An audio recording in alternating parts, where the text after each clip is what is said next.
الحمد لله رب العالمين والعاقبة للمتقين ولا عدوان إلا على الظالمين وأشهد أن لا إله إلا الله وحده لا شريك له ولي الصالحين وأشهد أن محمدا عبده ورسوله وصفيه من خلقه وخليله سيد الأولين والآخرين اللهم صل عليه وعلى آله وصحبه ومن اتبع بإحسان إلى يوم الدين أما بعد. Mes frères et sœurs, salam alaikum wa rahmatullahi wa barakatuh. Dans cette nouvelle vidéo, bidnillahi tabarak wa ta'ala, parlons un petit peu de la confiance en Allah Azza wa Jal. Alors la confiance en Allah subhanahu wa ta'ala, rapidement, c'est la conviction ferme du cœur en Allah subhanahu wa ta'ala en ayant recours aux causes. Alors c'est pas du tawakkul sans al-akhdh bil asbab. On n'a pas confiance en Allah subhanahu wa ta'ala et puis après on dit on délaisse les causes. Non, ça c'est ce qu'on appelle un tawakkul manquant. C'est un tawakkul qui est manquant. Placer sa confiance en Allah, c'est d'avoir la conviction ferme du cœur en Allah subhanahu wa ta'ala et avoir recours aux causes. Ok? Celui qui délaisse les causes a un réel manquement dans sa pratique religieuse. Quand on regarde notre bien-aimé Mohammed alayhi salatu wassalam, il était assisté par Allah subhanahu wa ta'ala quand il a voulu émigrer et qu'il a voulu quitter Mecca pour aller à Médine. Il a fait les causes. Il ne s'est pas dit je suis le messager d'Allah, je pars et puis j'ai confiance en Allah, il est avec moi. Non, il a eu confiance en Allah subhanahu wa ta'ala et en même temps il a fait les causes pour pas qu'il tombe dans les filets de Quraysh. On y voit que par exemple pour aller à Médine, on doit prendre la direction du nord. Le prophète sallam, il a fait les causes, il a pris la direction du sud pour brouiller les pistes, pour pas qu'il soit attrapé par les Qurayshites. Okay? On y voit qu'il a pris un guide parmi les mouchriquines. On voit aussi qu'Abu Bakr radiyallahu anhu avait préparé des montures pour ce voyage. On voit que le prophète a laissé Ali ibn Abi Talib radiyallahu anhu sur son lit. Tout ça c'est des causes. Le prophète pendant les batailles il mettait une armure. Okay? Donc le musulman et la musulmane qui disent j'ai confiance en Allah, le travail va venir, le mariage va venir, je vais réussir mon diplôme et ils ne font pas les causes, ben, finalement il y a un problème. Il y a un problème dans ce qu'ils disent. Pourquoi? Parce que si tu veux un travail, il faut faire les causes, il faut te lever, il faut aller postuler, CV, lettre de motivation, etc., des entretiens. Tu veux te marier, il faut faire les causes. Tu veux, obtenir des diplômes, il faut que tu fasses les causes, tu travailles, que voilà, tu veilles, tu t'apprends et tu fais des efforts. Mais par contre, venir dire, t'inquiète pas, le travail va venir, j'ai confiance en Allah et je reste à la maison, ça c'est pas correct. C'est pas correct. Donc le musulman, n'oubliez pas, quand il a confiance en Allah subhanahu wa ta'ala, il doit aussi faire les causes. Et se rappeler que tout est entre les mains d'Allah subhanahu wa ta'ala. Et ça là, on va essayer de renforcer maintenant le côté tawakkul, le côté yaqin, la certitude dans le cœur. Pourquoi? Parce qu'il y a des gens malheureusement qui, dans des situations de faiblesse, pensent que si ils mettent en pratique leur religion, si ils font la prière, etc., ben, ils vont pas trouver de travail, ils vont perdre leur emploi, etc., etc., etc.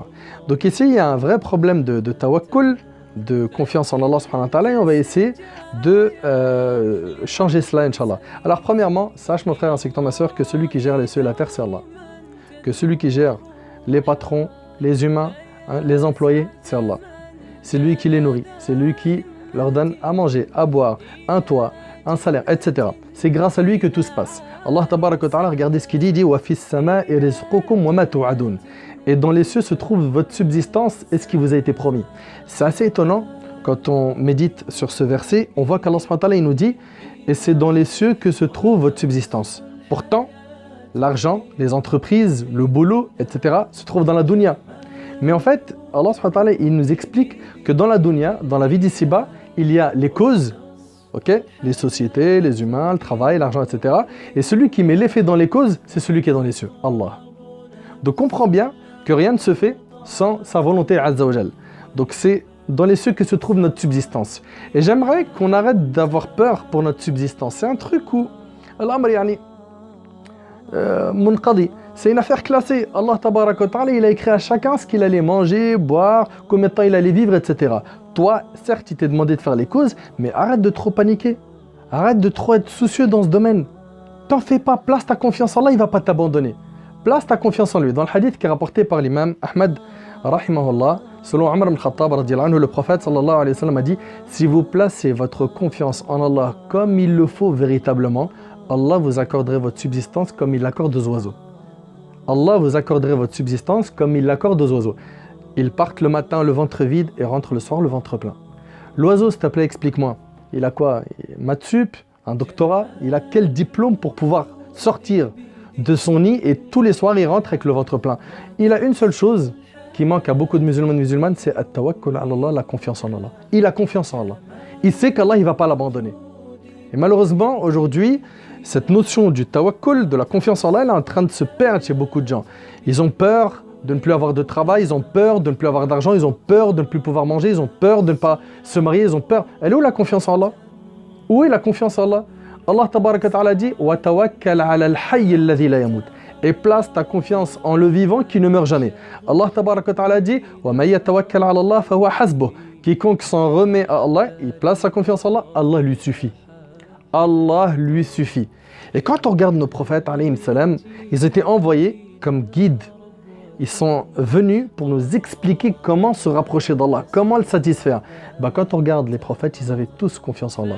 Nuh alayhi salam, Allah tabaraka wa ta'ala, il lui demande de construire, comme vous le savez, l'arche. Donc il commence à construire un bateau, tout le monde se moque de lui. Tu construis dans une zone où il n'y a pas d'eau, un bateau, pourquoi? Il a confiance en Allah.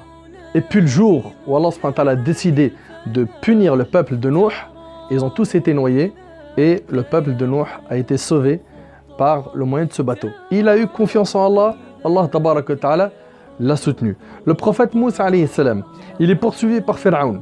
Et le peuple de Moussa est inquiété car à un moment donné, ils arrivent à un stade où devant eux il y a la mer, derrière eux il y a l'ennemi. Et ils l'ont dit Inna la mudrakoun, ça y est, on va être rattrapé. Et Moussa alayhi salam, il a confiance en Allah, il lui a dit Kalla inna ma'a rabbi sayadin. Pas du tout, Allah est avec moi, il ne m'abandonnera jamais. Et Allah subhanahu wa ta'ala lui a révélé de taper avec son bâton par terre et puis la mer qui s'est divisée, séparée en plusieurs chemins pour que Moussa et les croyants puissent être sauvés de Pharaon. Le prophète Ibrahim alayhi salatu wassalam, il est installé dans une catapulte et ça y est, ils l'ont ligoté et ils vont le jeter dans un immense feu parce qu'il a cassé leurs idoles. Et là, Jibril alayhi salam, comme c'est rapporté par le Bukhari sur Ibn Abbas, il lui dit, est-ce que tu as besoin de moi? Je t'aide. C'est l'ange Gabriel. Il lui dit non. Il lui dit, Hasbunallah wa ni'mal wakil. Allah me suffit et c'est le meilleur protecteur. Et Allah, à ce moment-là, quand il a vu ce tawakkul et ce niveau de piété élevé, bien sûr c'est son prophète, c'est son ami intime, Ibrahim al-Khalil, il a ordonné au feu d'être paix et fraîcheur. Allah il a ordonné au feu d'être paix et fraîcheur pour le prophète Ibrahim et il n'a pas été brûlé. Le prophète Ibrahim, par la suite, il lui a demandé de prendre Hajar, sa femme, alayhi salam, et son fils Ismaïl, un nourrisson. Et il les emmène dans le désert par ordre d'Allah. Il les abandonne là-bas. Hajar, alayhi salam, elle avait confiance en Allah. Pareil. Elle lui dit, est-ce que c'est Allah qui t'a demandé, qui t'a ordonné de nous laisser, de nous abandonner dans le désert? Il lui a dit oui. Et là, regardez la phrase. Si c'est Allah qui a demandé ça, il ne va jamais nous abandonner. Mon frère, ma soeur, est-ce que tu peux avoir ça comme slogan dans ta vie? De garder en tête qu'Allah n'abandonne pas les croyants, que ceux qui cheminent vers lui, qui essayent de faire des efforts pour lui, Allah il va pas les abandonner. Ça n'existe pas, c'est pas possible. Ça serait ne pas connaître Allah ou avoir une mauvaise image d'Allah, une mauvaise opinion de lui. Et c'est pas possible. Et puis dans un hadith, Allah il dit Ana inda dhanni abdi bi. Dans le Bukhari, le prophète il dit qu'Allah subhanahu wa ta'ala il dit Allah il dit je suis à l'image de ce que pense de moi mon serviteur. Pense de lui du bien. Pourquoi tu penses du mal de ton Seigneur? Pourquoi tu es quelqu'un de pessimiste? Pourquoi tu as des mauvaises images d'Allah? Pense du bien d'Allah. Dis-toi qu'en pratiquant ta religion, en ayant confiance en lui, en mettant en pratique ce qu'il t'a ordonné, il ne va pas t'abandonner. T'inquiète pas. Ne te dis pas ouais mais après je vais me fermer plein de portes. Au contraire, tant que tu es avec lui, tu es dans le bonheur. Tu es dans le bonheur. Le prophète Yaqub alayhi salam, pareil, il a eu confiance en Allah quand il a perdu Yusuf. Allah subhanahu wa ta'ala lui a facilité de retrouver son fils. Tous les prophètes, ils ont eu confiance en Allah, comme le prophète Yunus alayhi salam. Tous ces prophètes-là sont des exemples, des modèles pour nous. Ils sont venus pour nous montrer comment il fallait faire. Ils ont eu confiance en Allah, Allah ne les a pas abandonnés. Abu Bakr radiyallahu anhu, pareil, quand il a donné tous ses biens pour Allah subhanahu wa ta'ala, le prophète lui a dit, qu'est-ce que tu as laissé pour ta famille? Il lui a dit, j'ai laissé pour ma famille Allah et son prophète. Il avait confiance en Allah. Les compagnons, c'était leur éducation, d'avoir confiance en Allah. Et ils faisaient les causes. Attention, retenez bien ça. Et ils faisaient les causes. Et je vais terminer, Inch'Allah, avec une histoire qui est vraiment impressionnante. C'est l'histoire de Hatim al-Asam. Hatim al-Asam, c'est un homme pieux qui a pris la décision un jour d'aller au pèlerinage. Il a concerté sa famille, il leur a dit, j'ai envie de partir. Ils lui ont dit, mais comment tu vas faire? On va se retrouver sans nourriture, sans ceci, sans cela, on va vivre comment sans toi?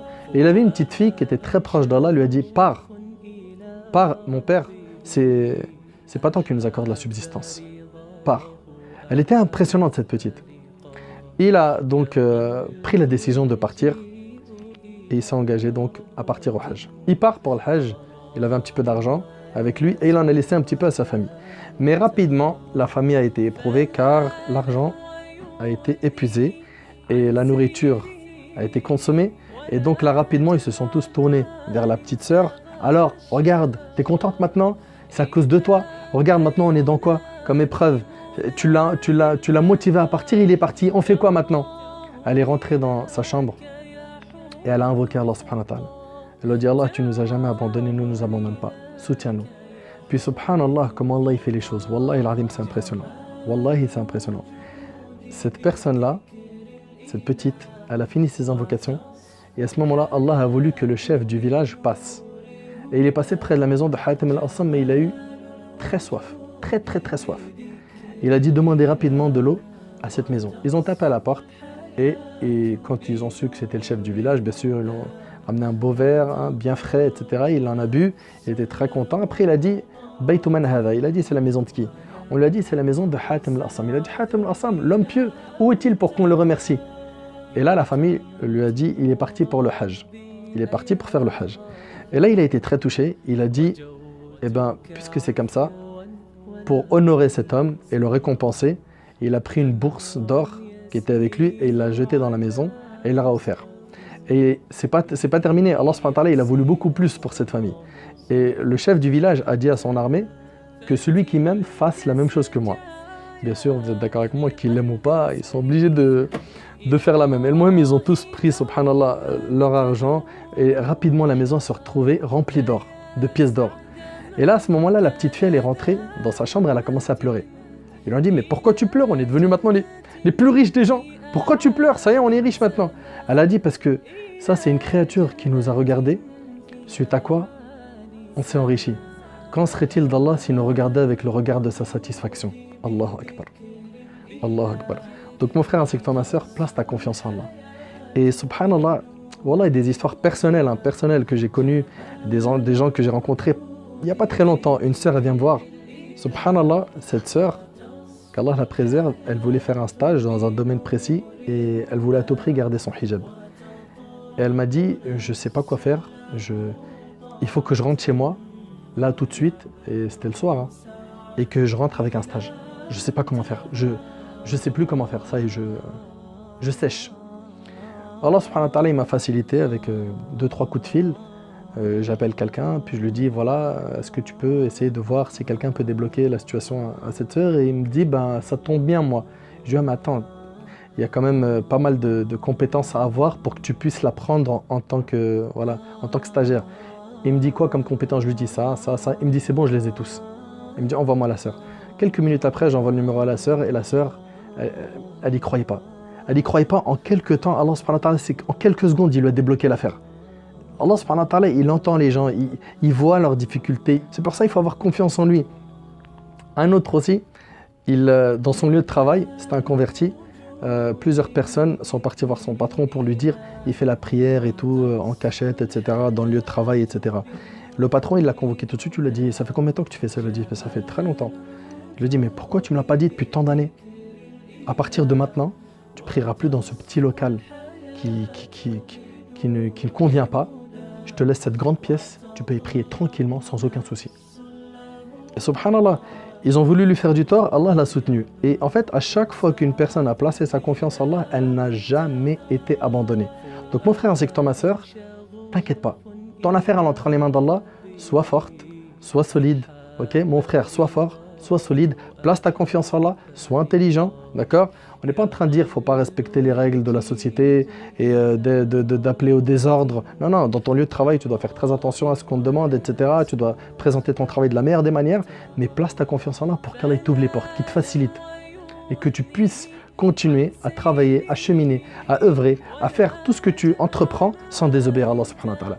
Voilà mon frère ainsi que toi ma soeur, en résumé ce que je voulais dire concernant la confiance en Allah subhanahu wa ta'ala, qu'Allah me facilite ainsi que vous d'avoir une confiance solide comme celle des prophètes et des compagnons. هذا ما أعلم والله عز وجل أعلى وأعلم سبحانك اللهم وبحمدك أشهد أن لا إله إلا أنت أستغفرك وأتوب إليك جزاكم الله خير والسلام عليكم ورحمة الله وبركاته.